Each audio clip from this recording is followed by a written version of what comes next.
Hello everyone, it's Andrew Whitehouse here. I'm very lucky to be the director of CliniKids, and I want to welcome you to today, our second webinar of the CliniKids webinar series. The title today is A Parent's Guide to Autism Therapies, Navigating the World of Early Intervention. It's a topic that I'm extremely passionate about, and I know our speaker is Dr. Keisha Haynes is as well. I first want to thank you for the time that you've taken to join us today. We know that this is a challenging time in any family's evening, and we absolutely assure you that the time will be well spent here, learning about how to navigate this world that you're in.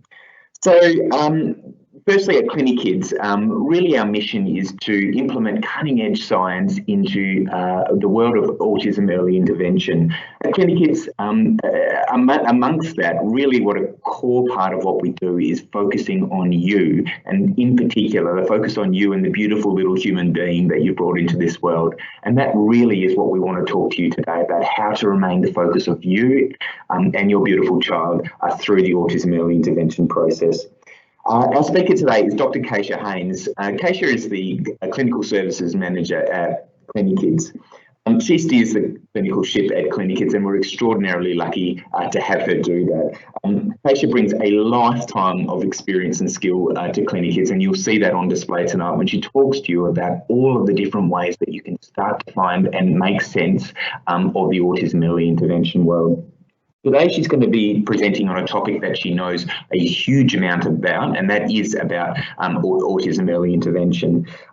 Before I throw to CliniKids, I'd like to say we'd love to see you at CliniKids sometime soon. So enjoy the webinar, and we hope to see you at CliniKids soon. Over to you, Keisha.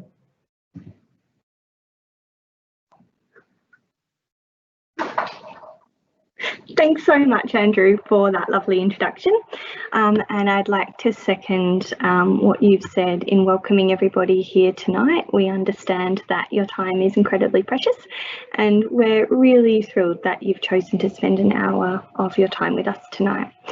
So as Andrew said, we're going to be covering a topic that's really important, I believe, and it's something I'm particularly passionate about. This webinar's come about really from connecting with families here at CliniKids, and it's been particularly led by our incredible consumer reference group, who are really passionate about advocating for their children, but also for the needs of families and carers through the early intervention process. So what I'm hoping you'll walk away with tonight is a little bit of a roadmap, a bit of a place to start, and a best next step that's right for your family. So let's get started.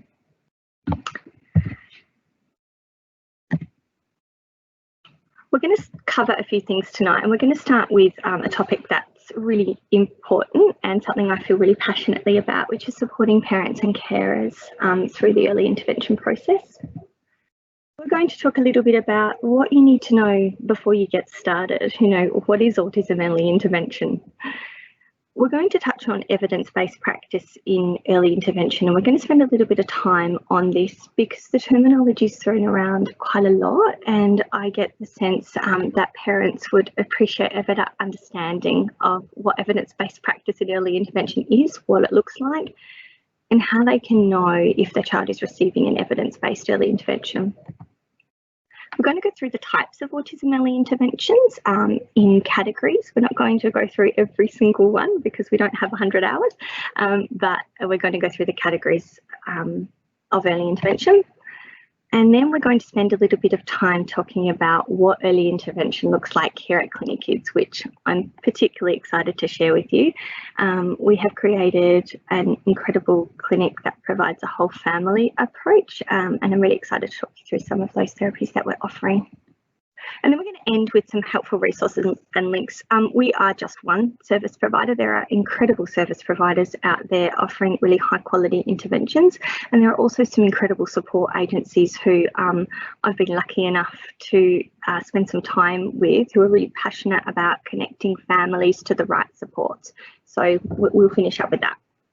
So let's get started with what I believe is the most important first step, which is to really just stop for a moment and to think about what you need as a carer, to acknowledge that this is possibly a journey that you did not see yourself taking, that as a parent perhaps you weren't expecting to be sitting watching a webinar on early intervention in autism, and that might be confronting or overwhelming.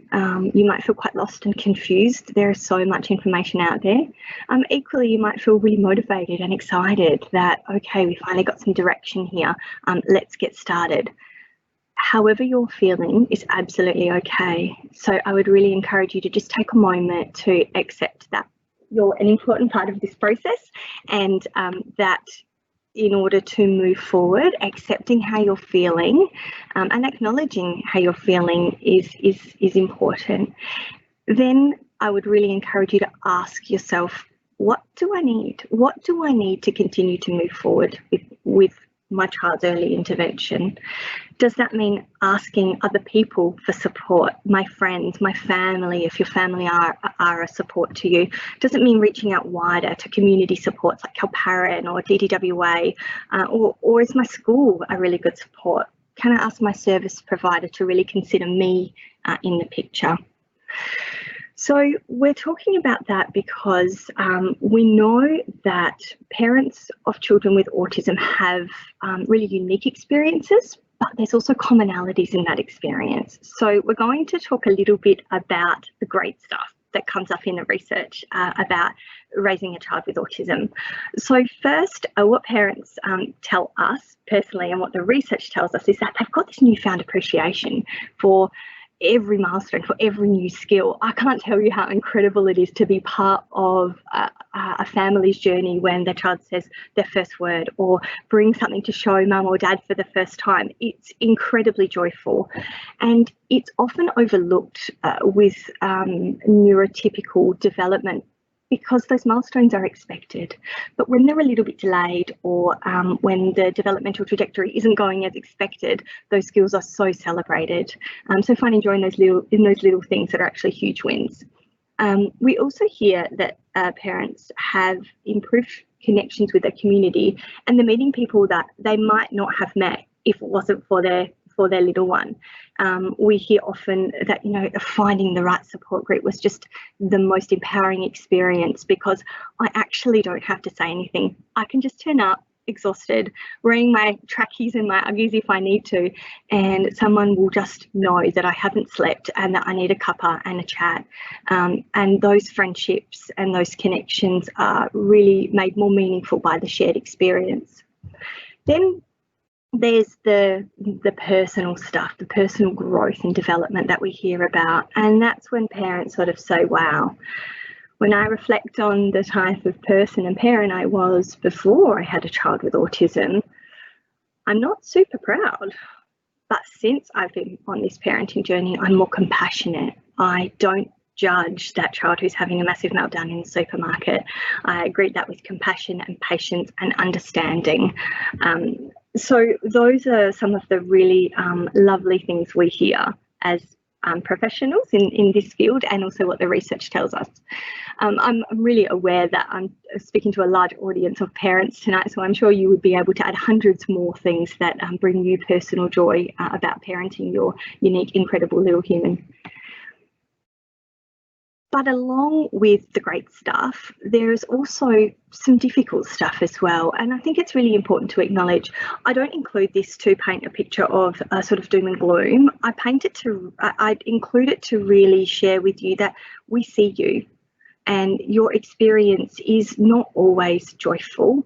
It is sometimes really difficult. And I wanted to acknowledge that tonight. What the research tells us about parents who have a child with autism compared to parents who have neurotypical children or parents with developmental disability like Down syndrome or a global developmental delay experience higher rates of stress. So that physiological response to pressure and overwhelm in the environment or in our own sort of cognitions. So that increased adrenaline and cortisol when we're stuck in fight or flight mode, and also higher rates of psychological distress. So we're thinking about symptoms that might be categorised as depression or anxiety. We also know that parents of children with autism have lower rates of what we call parenting self-efficacy. Now, self-efficacy is part of a wider concept around sense of parenting competence, and it relates to the way in which we kind of rate our confidence in our parenting skills. So on a scale of 0 to 10, and I'm oversimplifying this, but just as an example, how confident am I that tomorrow I'll be able to get my child up, they'll eat their breakfast, no problems, I'll eat a variety of foods, and then the transition from home to school will be super smooth, no tantrums, no difficulties, school will go really well, I feel confident advocating for my child, and so on and so forth.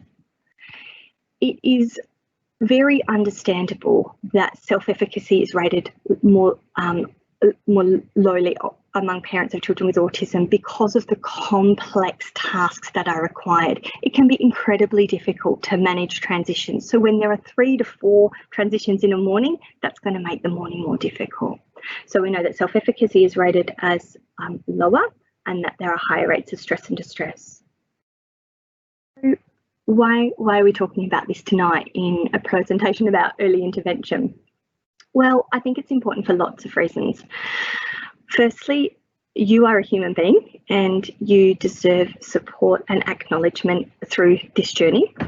And secondly, we know that parents have a critical role to play in early intervention. You are a pivotal part of whatever the early intervention program is that you choose. So it's super important that we acknowledge that sometimes there's challenges, so we're better equipped to support you with those challenges as we move forward.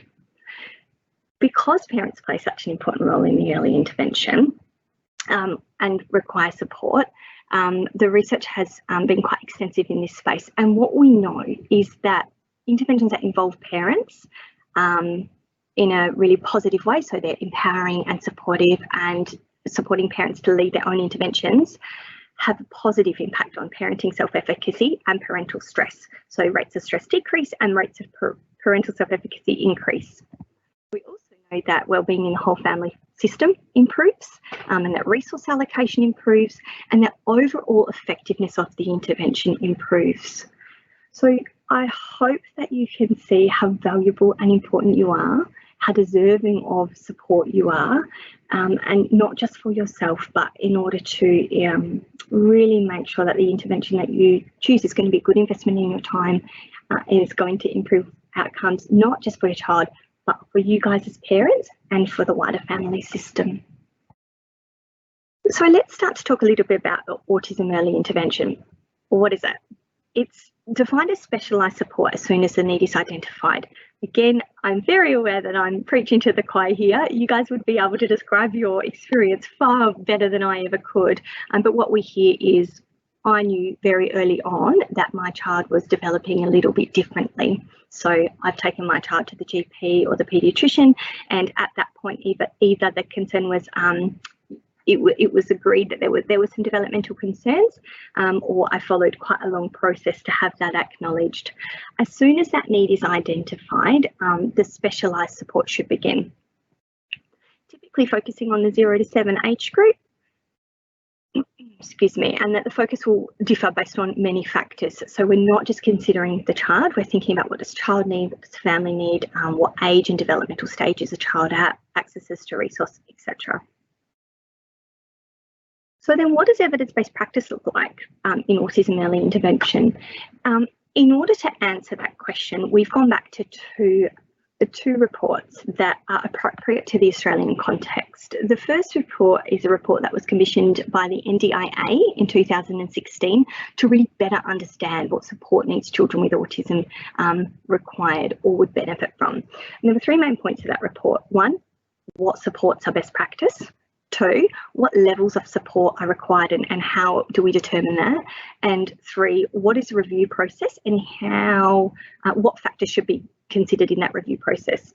We then went to the NICE guidelines, so the National Institute for Care and Health Excellence in the UK, and we looked at the management and support of children on the autism spectrum generally, but then we really looked at the early intervention piece in particular.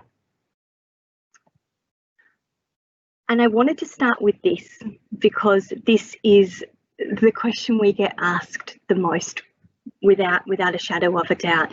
This is asked by parents who are desperate to do the best for their child, who are confused with the conflicting literature out there.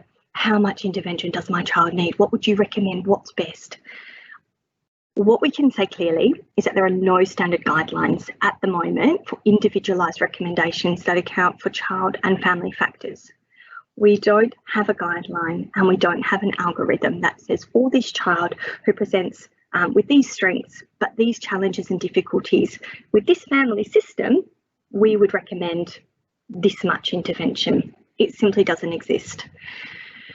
What does exist is guidelines around the early intensive behavioural interventions. So with the EIBIs or the more behavioural based interventions, the recommendation in the report is that between 25 to 40 hours of therapist directed intervention is required for that intervention to be evidence-based.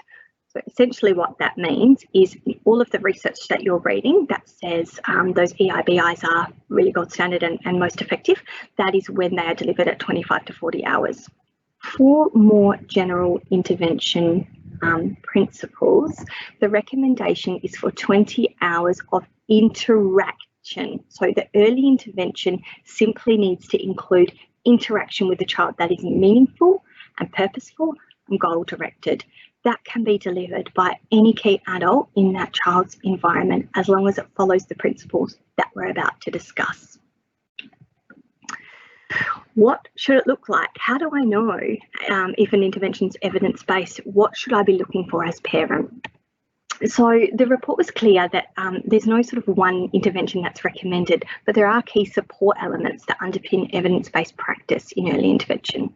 Number one, and I don't think it's a coincidence that it was number one, is that parents and carers should be supported through the process. For all of those reasons that we've covered tonight, this was the first recommendation of the report. Support should be evidence-based. So the research is telling us that this intervention is very likely to be effective for this particular presentation.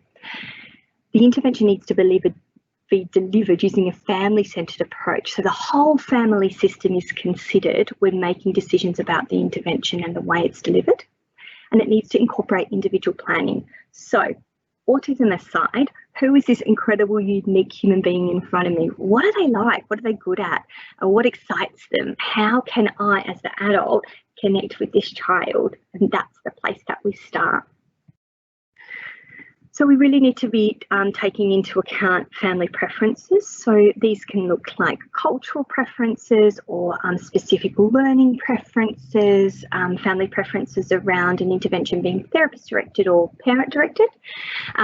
Capacity. When we talk about capacity, we think, okay, how much time does this family have actually? And what are their emotional resources? Is mum about to have another baby? Does dad work a 3-in-1 FIFO roster and would really like to be involved? How do we consider capacity in this? We're thinking about the child's strengths and the difficulties, and we're always starting with the strengths. Again, what is this child like? What are they good at? I have never ever met a child with autism that doesn't have an amazing strength, something they're really, really good at, and that they just need a little bit of support to share with the world. And of course, it takes into account age and developmental stage. So the aims of the support broadly are to support social communication, so to really build on those skills that assist us to have really meaningful, purposeful interactions with people, and to minimise behaviours that challenge. So that might be around supporting the child to improve emotional regulation if there's difficulties with transitions, or if there's anxiety or intolerance of uncertainty. And the focus of those interventions to support those behaviours that challenge is to increase learning and participation in the community. So, for example, a child who has difficulties with transitions might miss quite a chunk of schooling because it takes 20 to 30 minutes to effectively transition from one task to the next. So we're really wanting to support that child to be better regulated in those transitions so they're smoother.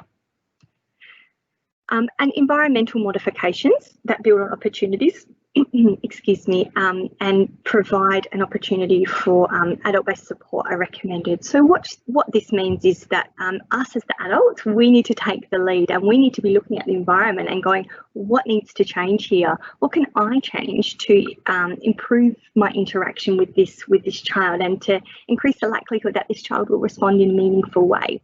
That might look like changing my response, meeting the child where the child is at. Might look like changing something in the environment. Is it too bright in here? Is it too loud in here?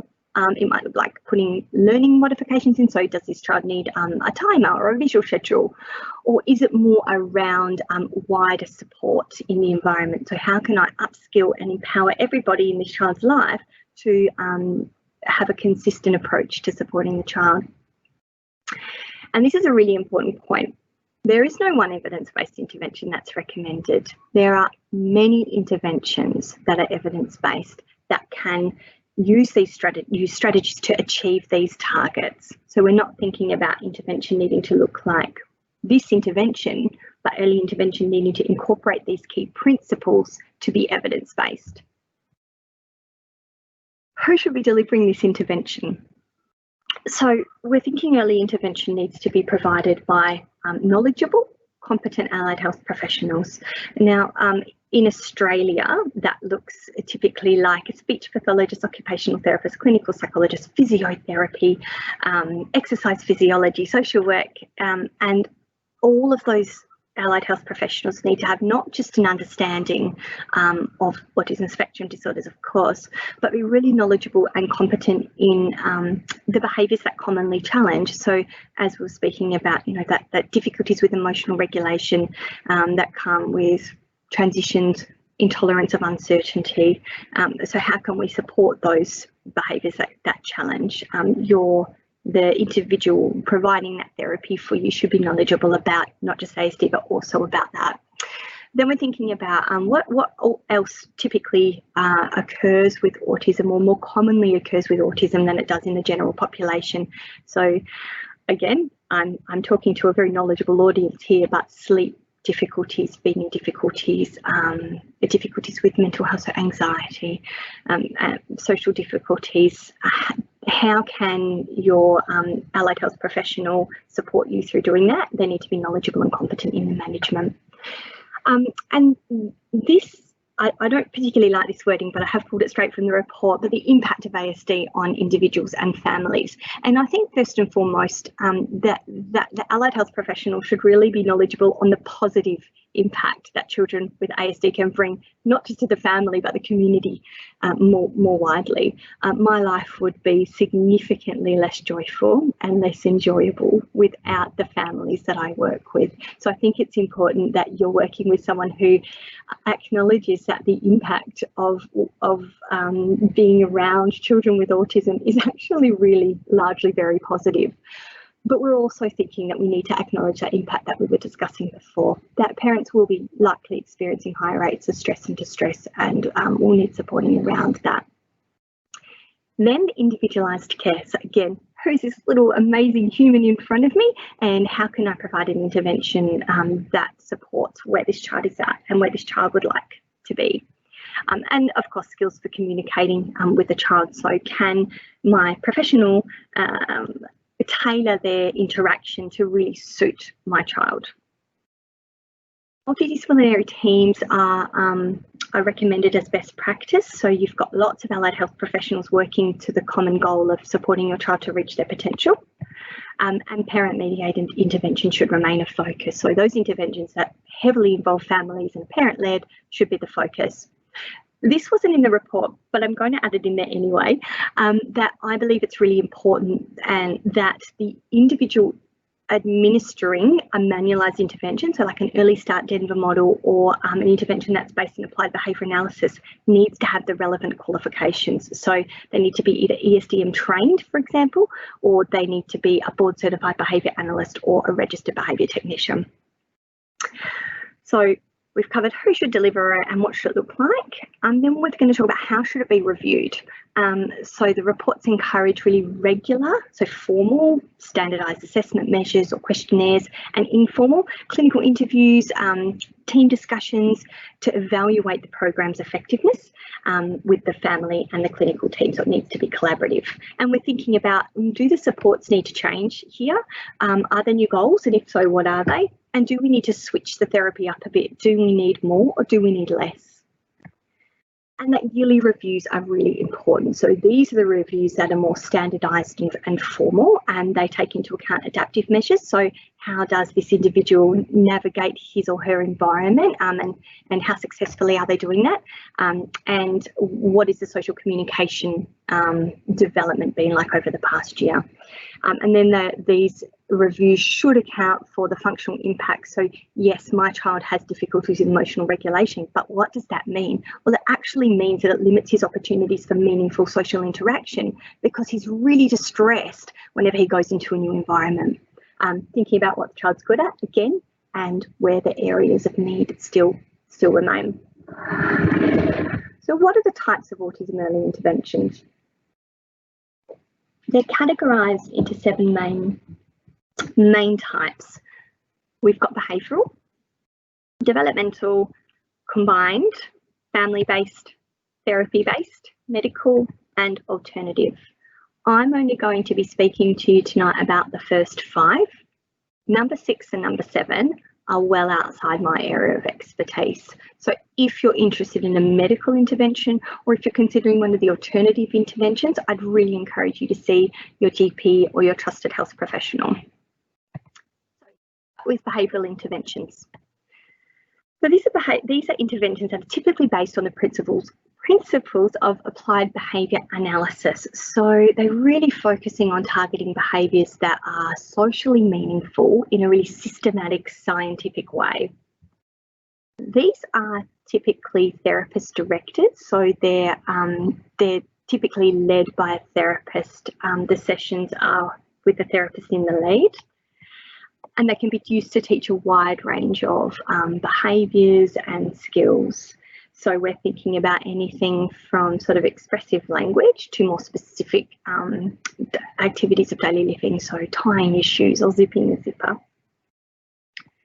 Fall into 2 main categories. So we've got the comprehensive interventions, which are the ones that cover multiple domains, many hours a week, targeting lots of different skills. And then we've got the focused. So parents present with a particular behaviour of concern. My child runs away from the house and I don't feel that he's safe. Then a behavioural intervention would put into place strategies to support that specific behaviour change. So these are probably the most commonly known interventions, and they do have a strong evidence base, sure.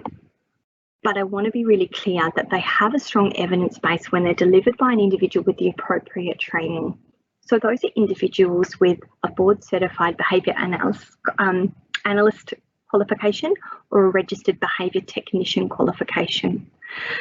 They're delivered at the appropriate intensity for this intervention. So when you're reading about behavioural interventions being evidence-based, these are when they're delivered at the 25 to 40 hours for the comprehensive, not for the focused. And that they adhere closely to the principles of ABA. So they're systematic and they're generalisable and they're scientific and they're technical and they target socially meaningful behaviours. So that's important to consider as a parent, I believe, because a lot of this research comes out of the United States, where there is a governing body, the Behaviour Analyst Certification Board, that oversees and ensures that interventions that are based in ABA are delivered with rigour. We don't have a governing body in Australia yet. So as a parent, it's really important that you're empowered to know which questions to ask to ensure that the behavioural intervention your child is receiving is in fact evidence-based. Then we have our developmental interventions. These are interventions that are based on child development research. So they follow the child's developmental trajectory and typically work with their developmental age, meeting the child where they're at. These are typically, but in what I've seen always, child-led and parent-directed. So again, the child is the focus and the parent is meeting the child where the child is at. The focus is on assisting little ones to form meaningful, positive relationships with others. So it's a relational intervention. We're thinking that learning occurs in the context of a relationship and building on social and communication skills. The best known developmental intervention that I know of is floor time. And research is still emerging in this space, which means it's promising, but we don't have enough research to say, yes, this is an evidence-based intervention.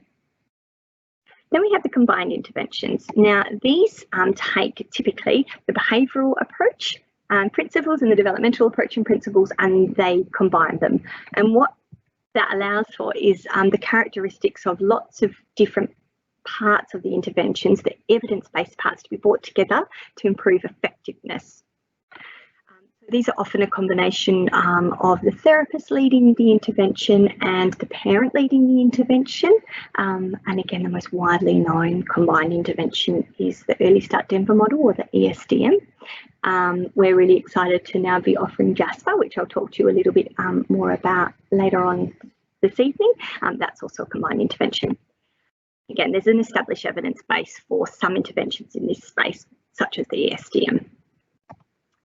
Family-based interventions.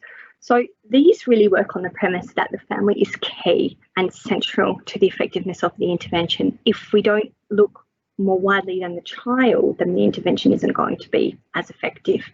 It also works on the premise that the family is well equipped to manage their child's needs with support. The interventions are parent mediated, so they're led by the parent, and I like to think of it as the parent and the therapist kind of walking side by side to begin, and then the therapist is really working to become redundant essentially and just provide that background support, so the parent is empowered to interact with their child in a way that's really meaningful and connecting. So like I said, the therapists are just there to support the parents to deliver the intervention. It really relies on understanding and addressing the needs of the whole family, so the whole family system benefits.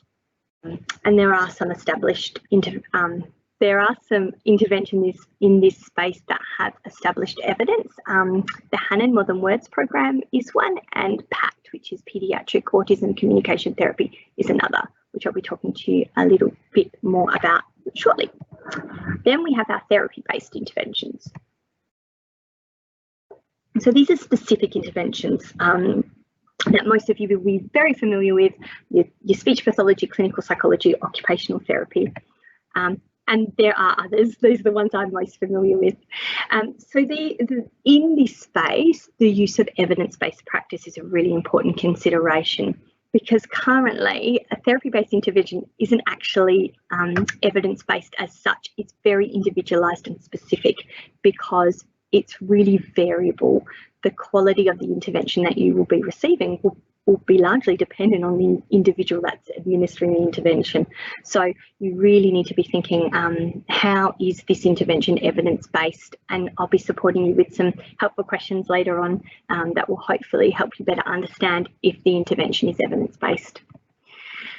And finding the right fit for your family is super important here. So there might be a therapist who's really wonderful with one family, but then another family just doesn't gel with that therapist, and that's okay. That's absolutely your choice to keep looking until you find somebody who you feel there's trust and safety, because if we don't have trust and safety, in a therapeutic relationship, then the intervention isn't going anywhere. So how do we summarise that with some important points? I'm really aware I've covered a lot of information just now, but I think it's really important to consider that no one intervention will meet the needs of all children with autism. This is going to be a very individual choice for parents. We don't have evidence yet as to what works for who. Again, we're working on that here at CliniKids with an upcoming research project that we hope will go some of the way to answering that question, but we don't yet know.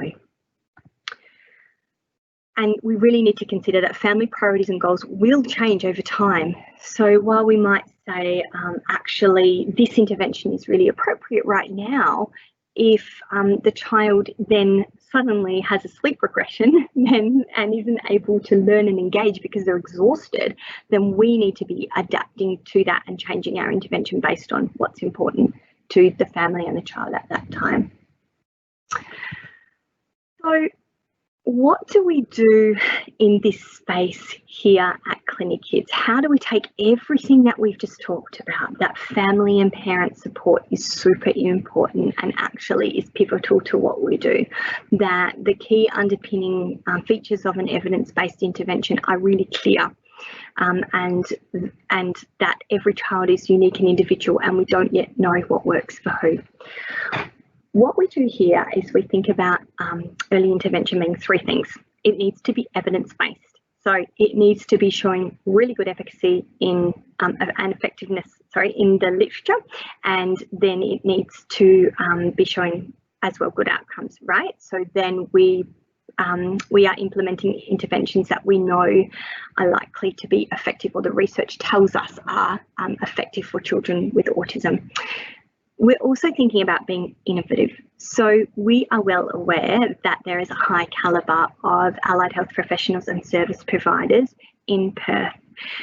What we're interested in doing is improving choice for families. So how are we innovative? We look internationally for interventions that are showing really good evidence in the literature, and then we train our clinicians up in those interventions, and then we bring them back to Australia to deliver them to children.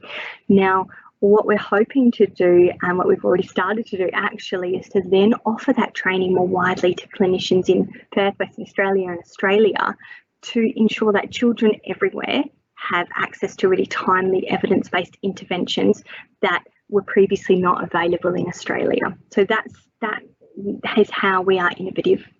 Then we're thinking about individualised family support. So it needs to be holistic, it needs to consider the needs of the family, but it also needs to be individualised to that family and that child.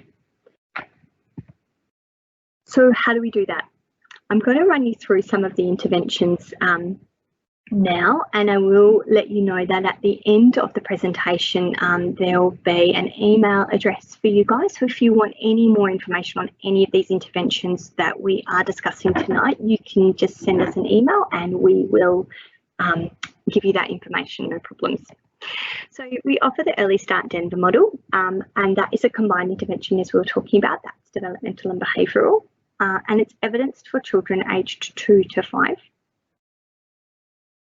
The aim of this intervention is to promote development across all domains, but there's a real focus on social, emotional and language development. There's a range of strategies to teach these skills, but it's always in a play-based manner. So the relationship remains the focus, and the learning is fun and engaging. And the therapist is required to be trained in ESDM. That's a really important point. So ESDM has evidence for children as young as 18 months, actually, in improving development in lots of different domains. And what I find particularly interesting about the research in the ESDM is that children that presented with more challenges to begin with actually made more gains through the intervention process. Another one of our newer combined interventions is JASPER. So that's joint attention, symbolic play, engagement and regulation. And this is from the Kasari lab from UCLA. This is suitable for children aged 2 to 8. And it focuses on 4 main targets. So we've got the joint attention, which is really helping children to coordinate their attention so they can share things with others. They can have meaningful shared experiences. That's the foundation. And then on that, we're building symbolic play. We're looking at increasing diversity and flexibility in play, and as a byproduct, hopefully reducing the rigidity in play. Engagement, we see engagement as really important, and Jasper looks at developing and maintaining engagement in lots of different ways so that children have increased opportunities for social communication and learning. When children are engaged, they're ready, the door is open for social communication and learning opportunities. And then regulation, we're looking at supporting emotional regulation and really thinking about keeping children in that window of tolerance so they're not, they're ready for learning, they're well regulated. It's a structured block of interventions. Typically it's a 3-month block of sessions, and that's up to 2 sessions a week. And again, therapists are required to be trained in Jasper to deliver the intervention in an evidence-based way. Our family-based interventions, and I'll begin with PACT, which is Paediatric Autism Communication Therapy. I will say that we do love an acronym in early intervention, and if it's taking you a while to get your head around all these acronyms, you are not alone. This is for children aged 2 to 8, although the most recent evidence is really promising for children in the 8 to 10-year-old bracket as well. The aim of PACT is to support parents to promote the development of social communication through natural play-based, daily routine-based interactions. So we're thinking about the therapist, again, walking side by side with the parent to really empower the parent to have meaningful interactions at home. It's a parent-mediated intervention, and the home practice focus is quite strong. So the way that PACT works is it's a 90-minute session every fortnight, face-to-face with the therapist, where we use video modelling to really talk you through what you're doing really well, and where the areas of support might be. And then there's home practice. So there's 30 minutes of home practice, which might sound like a lot, but the feedback we get is once I'd built it into a routine that was already existing, like bath time or mealtime, it was actually really quite enjoyable. And this is a 6-month program where, again, attendance is fortnightly. And again, therapists are required to be trained in PACT. We also have a very early intervention. So this is for infants sort of in that 9 to 18-month bracket who are showing signs of early developmental delays. So this is in response to those parents who say, I just knew. I knew that my child was following a different developmental trajectory, and I would have liked support earlier. This again is parent mediated, so the parent leads the intervention with the therapist supporting, and it's a 5-month program. Again, it's fortnightly visits of 60 minutes with the therapist, and it's using feedback modelling and introducing new themes each week. Really learning to read your baby's cues and sharing moments of joy with your baby. And again, home practice is a focus. So in between those sessions, we're working together to set meaningful goals, and then thinking about how we can work on those goals in activities that you're already doing at home with your child.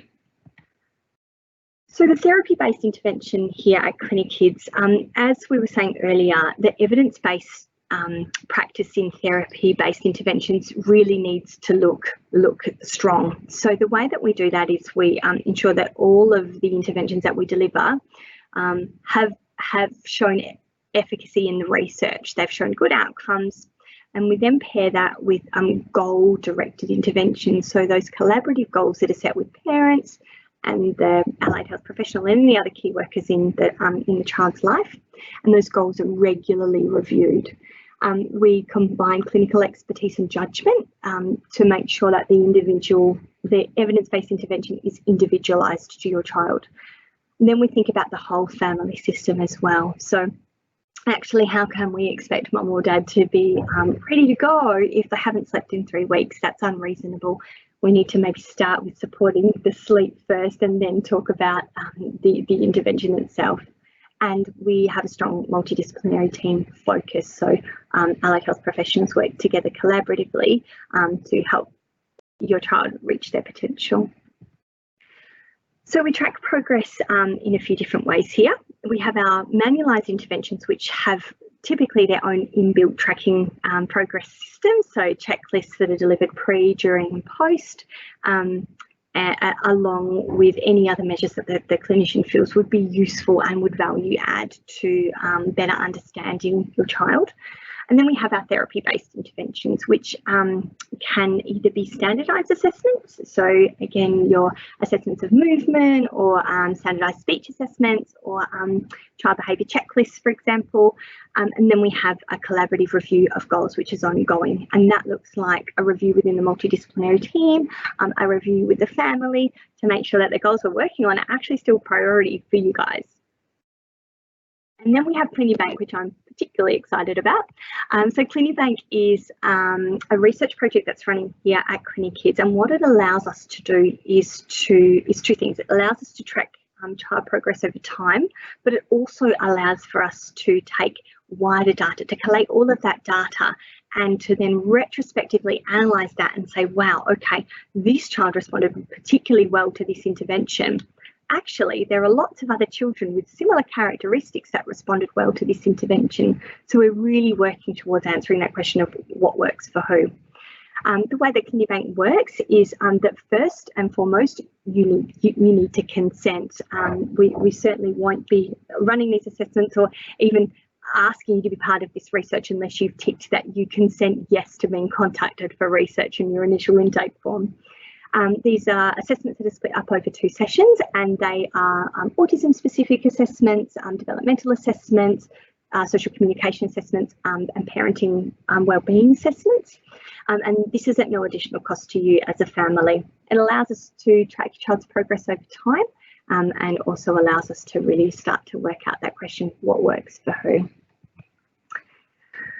So while these 2 programs that I'm about to very briefly discuss aren't early intervention in terms of the age group that we're targeting, they're part of the holistic support that we're really excited to provide here at CliniKids. The first is a group that's aimed at parents, and it's called Understanding My Child's Autism. This is a strengths-based group that runs for 5 weeks, and it's really around helping parents connect with each other, have their experiences validated and acknowledged, and also work through some of the core struggles that we hear from parents are difficult during those early stages of diagnosis, following diagnosis. We are currently waitlisting for this program, and again, we can provide you with more information if that sounds like something that you would enjoy attending. And we've also got our CliniSibs, which is our sibling support group. Again, this one has, like the parent support group, being really led and directed by what we're hearing in the community and what our amazing consumer reference group are telling us. You know, I need more support as a parent, and I also feel like my other children, the siblings, could really use some targeted support themselves.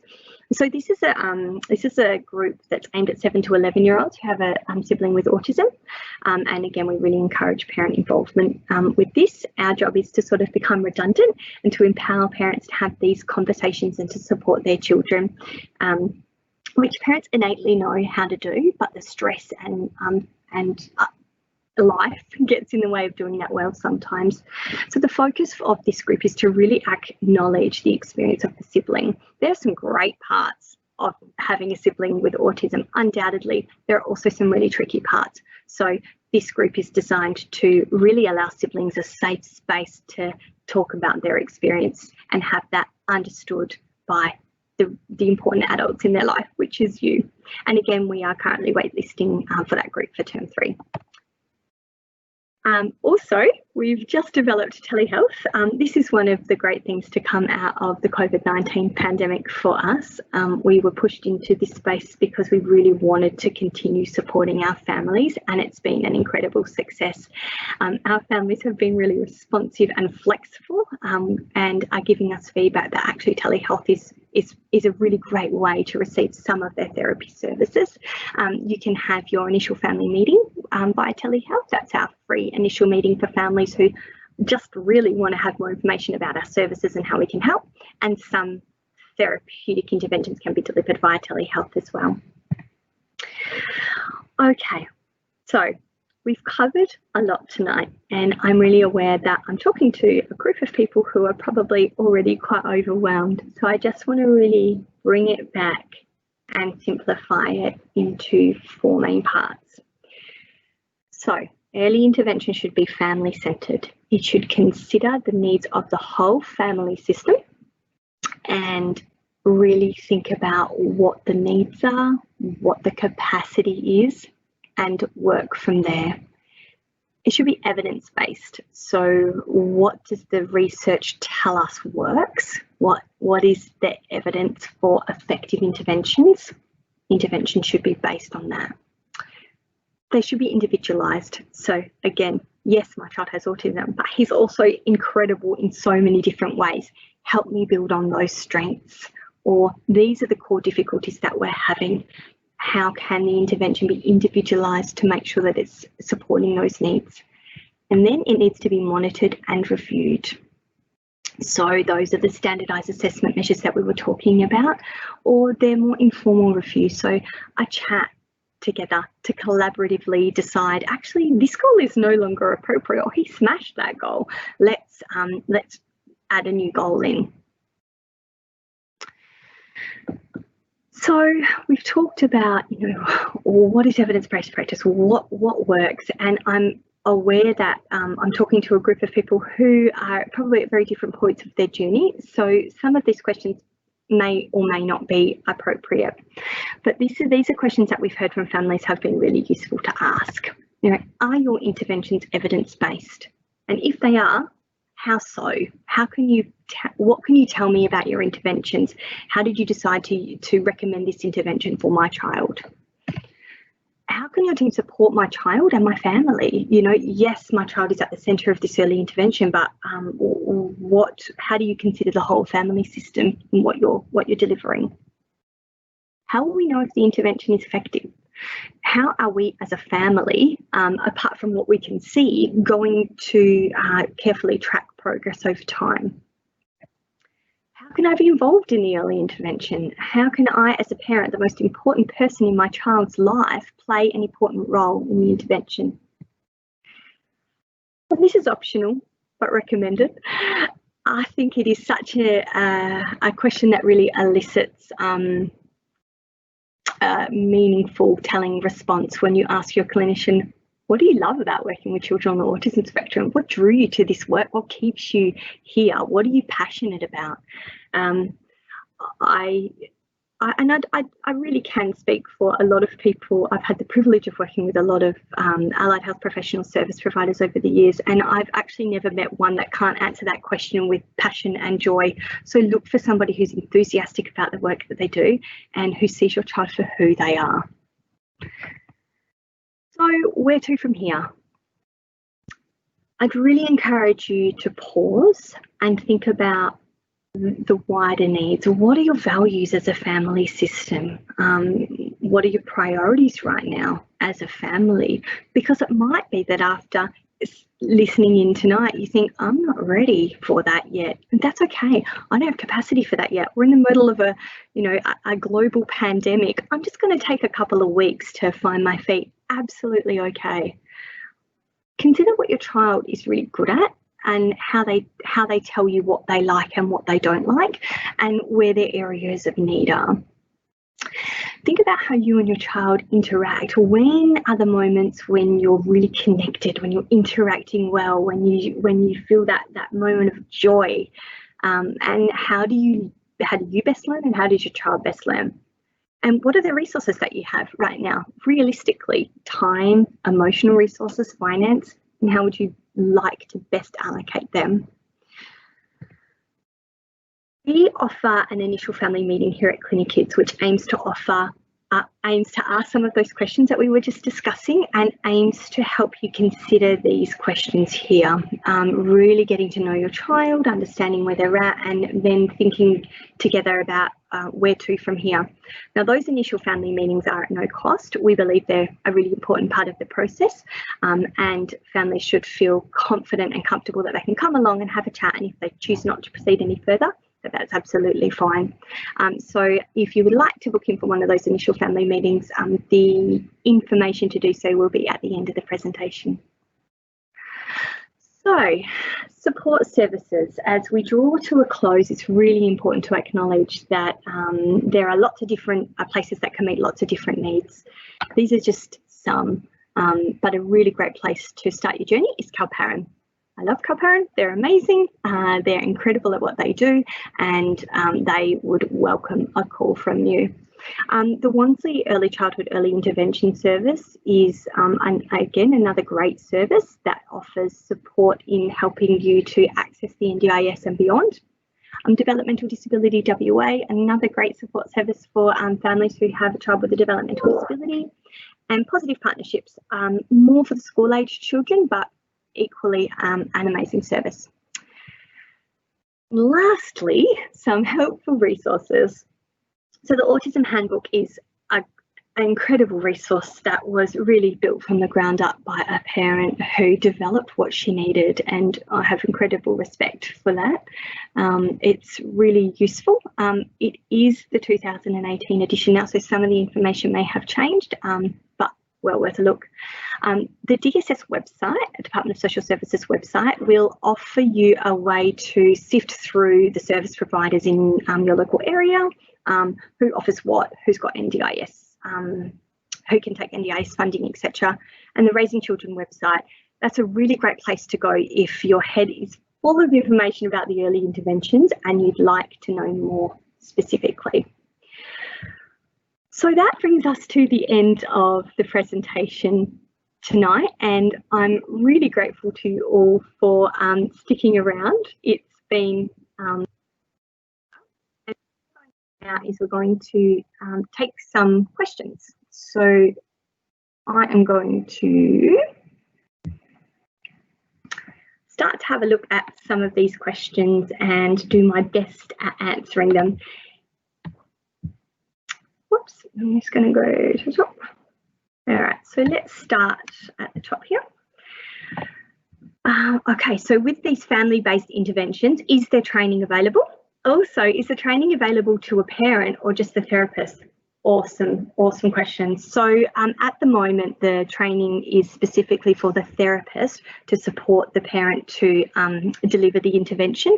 Again, our role is to become redundant as quickly as possible. So we see our role as really training, I guess, the parent to deliver that intervention. So no specific parent training for those parent-mediated interventions, but we see that as our role as clinicians.